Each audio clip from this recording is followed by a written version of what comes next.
Hello students. तो आशा है आपने बच्चे काम पर जा रहे हैं कविता के जो प्रश्न उत्तर आपको कहे थे वो आपने कर लिए होंगे। पाठ्य पुस्तक के प्रश्न अभ्यास के प्रश्न उत्तर 6 प्रश्न थे। ठीक है, तो आइए आज रचना और अभिव्यक्ति के प्रश्न हम लोग साझा कर लें ज़रा। तो प्रश्न 7 है इसमें, काम पर जाते किसी बच्चे के स्थान पर अपने आप को रखकर देखिए, आपको जो महसूस होता है उसे लिखिए। देखिए, जब तक हम अपने आप को उस स्थिति में नहीं रखते हैं तब तक हमें किसी की तकलीफ नज़र नहीं आती। ठीक है, ये तो शायद आप अपने आप इसको लिखेंगे, लेकिन मैं तो एक सामान्य सी बात जो सत्य है बिल्कुल, कि जब तक हम अपने आप को उस जगह पर रखकर नहीं देखते तब तक हमें किसी की तकलीफ, किसी की मजबूरी नज़र नहीं आती। देखिए, जो काम पर जाते होंगे बच्चे, हो सकता है उनके माता पिता, ठीक है, माँ भी काम पर जाती होगी, घरों में बर्तन साफ करती होगी, पिताजी बेचारे अगर कहीं बीमार पड़ गए हैं, माँ नहीं जा पा रही है किसी कारण से, है ना, और कमाना भी है, पैसा भी चाहिए, है ना, क्योंकि पेट तो भरना है सबका, परिवार का। तो हो सकता है कि माँ जो है बच्चे को उसको भेज देती होगी काम पर, है ना, कि जाओ तुम बर्तन या घर की साफ सफाई करके जाओ। बच्चे का मन नहीं भी करता होगा। क्यों? क्योंकि हो सकता है वहाँ पर जो जहाँ पर काम करने जाते हैं, है ना, वो अंकल आंटी कोई डांटे, है ना, या गुस्सा करे, तो उस बच्चे को तो डर भी लगेगा, मन भी नहीं कर रहा जाने का, लेकिन मजबूरी में जाना पड़ रहा है है ना। तो उस समय बड़ी शर्मिंदगी भी महसूस होती है, लेकिन मजबूरी होती है। अगर मजबूरी ना होती तो काम धंधे पर कोई भी बच्चा नहीं जाना चाहता, है ना। प्रश्न 8 देखेंगे, आपके विचार से बच्चों को काम पर क्यों नहीं भेजा जाना चाहिए, उन्हें क्या करने के मौके मिलने चाहिए। ठीक है, वैसे ये सब बातें तो हम कह देते हैं कि ये मौके मिलने चाहिए, लेकिन आज भी ये समस्या कहीं ना कहीं क्या बहुत जगह हम देखकर नज़रअंदाज करते हैं। देखिए, बच्चों को काम पर वैसे बिल्कुल नहीं भेजा जाना चाहिए, क्योंकि बच्चों की उम्र अभी कच्ची उम्र होती है, मन भी उनका भावुक होता है, बेचारे फील कर जाते हैं बहुत जल्दी, है ना। और जो ये इनकी उम्र होती है वो खेलने, खाने और सीखने की उम्र होती है बच्चों की, है ना। तो उन्हें बिल्कुल ये सारी चीज़ें मिलनी चाहिए, है ना। और उनको संरक्षण की आवश्यकता होती है ना। बच्चों को पढ़ने लिखने, खेलने कूदने, घूमने फिरने, है ना, मनोरंजन करने के भरपूर अवसर मिलने चाहिए, है ना। तो बच्चों को ये सारी चीज़ें मिलनी चाहिए। तो आप लोग तो खुश नसीब हैं कि आपको ये सारी चीज़ें मिली हुई हैं। एक से एक खिलौने आप लाते हैं, एक से एक नई चीज़ जो मार्केट में निकलती है वो आती है ना। और फिर भी कहीं ना कहीं बच्चे हमारे पढ़ने से टल जाते हैं, तो क्या मजबूरी है ना। ये प्रश्न भी आपके लिए।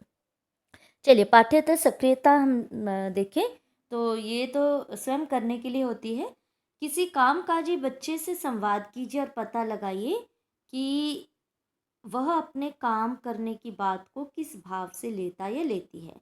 तो ये तो जब आप प्रत्यक्ष रूप में किसी से बात करेंगे ना, तभी आप कर सकते हैं, है ना। अच्छा, जब वह अपनी उम्र के बच्चों को खेलने पढ़ने जाते देखता ही देखती है तो कैसा महसूस करता या करती है। तो ऐसा कभी आपने पूछा है या कभी आपने बात की किसी से।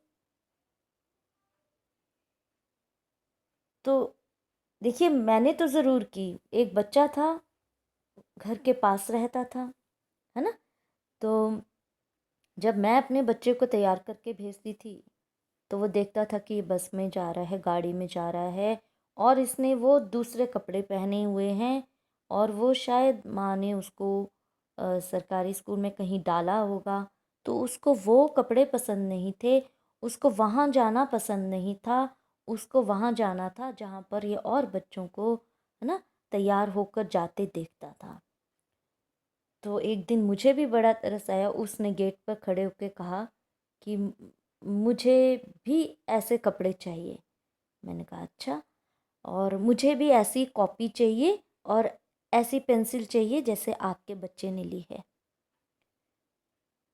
फिर मैंने उसको वो कॉपी दी, पेंसिल दी, रबड़ दिया, सब दिया। मैंने कहा अच्छा, अब आप लिखेंगे तो आप मेरे को पढ़ाएंगे तो मैं करूँगा। तो शायद वो 2 दिन आया मेरे पास, मैंने उसको बताया कि ये करना है। तो कभी आप बात करके देखिए, बच्चों का मन तो करता है लेकिन कहीं माता पिता की मजबूरी होती है। वो तो फिर भी किसी स्कूल में जा तो रहा था, लेकिन कई तो स्कूल ही नहीं भेजते हैं। ठीक है, तो वो अत्यंत चिंता का विषय है। चलिए अगला प्रश्न है, वर्तमान युग में सभी बच्चों के लिए खेलकूद और शिक्षा के समान अवसर प्राप्त हैं। बिल्कुल है ना। आज वर्तमान स्थिति को हम देखें तो बच्चों के लिए खेलकूद और शिक्षा के समान अवसर प्राप्त हैं। इस विषय पर वाद विवाद आयोजित कीजिए। तो आप क्या मानते हैं कि बिल्कुल है कि नहीं है? बच्चों के लिए खेलकूद और शिक्षा के समान अवसर प्राप्त हैं, इस पर वाद विवाद करना है। ठीक है, डिबेट करना है। तो एक फार बोलेगा, एक अगेंस्ट बोलेगा। अच्छा, अगर इसके फार यानी पक्ष में अगर हमने विचार कहने तो हम क्या कहेंगे? अब पक्ष वाला तो यही कहेगा ना, वर्तमान युग में सभी बच्चों के लिए खेलकूद और शिक्षा के समान अवसर हैं, सभी बच्चों के लिए है। तो ये बात बिल्कुल ठीक है। सरकार ने देखो अपने शिक्षण संस्थानों में सब बच्चों को बिना किसी भेदभाव के छूट दी है। ये बात तो बिल्कुल सत्य है। गरीब से गरीब बच्चा भी पढ़ सकता है और खेल कूद में भाग भी ले सकता है ना। और आजकल कई राज्यों में तो प्राथमिक शिक्षा भी मुफ्त है और बड़ी कक्षाओं में भी फीस न के बराबर है। तो हम कह सकते हैं कि सबके लिए खेलकूद और शिक्षा के समान अवसर है, बिल्कुल है। लेकिन यदि हम इसके विपक्ष में जाएं तो हम बिल्कुल अपने ये विचार रख सकते हैं कि भारत में सभी बच्चों के लिए खेलकूद और शिक्षा के समान अवसर हैं। यह बात कहना झूठ ही नहीं, ये बहुत बड़ा मजाक भी है। देखो, यहाँ करोड़ों बच्चे भूखे रह जाते हैं। पढ़ने खेलने से पहले पेट भरने की चिंता खाने लगती है ना। पढ़ने लिखने से पहले तो पेट भरने की चिंता है ना। और उधर लाखों बच्चे बड़े बड़े स्कूलों में पढ़ते हैं तथा हर खेल का आनंद लेते हैं। किसी गांव के सरकारी स्कूल की तुलना किसी महानगर के बड़े स्कूल से करें तो पता चलेगा कि दोनों में ज़मीन आसमान का अंतर है। तो बिल्कुल पक्ष और विपक्ष में ऐसे ही विचार साझा होंगे। तो चलिए अगला प्रश्न, बाल श्रम की रोकथाम पर नाटक तैयार कर उसकी प्रस्तुति कीजिए। तो आजकल फ्री बैठे हैं आप, है ना, बहुत समय आपको मिल रहा है, तो बाल श्रम की रोकथाम पर नाटक कीजिए। परिवार में अन्य सदस्य हैं, भाई बहन हैं, मिलकर नाटक कीजिए।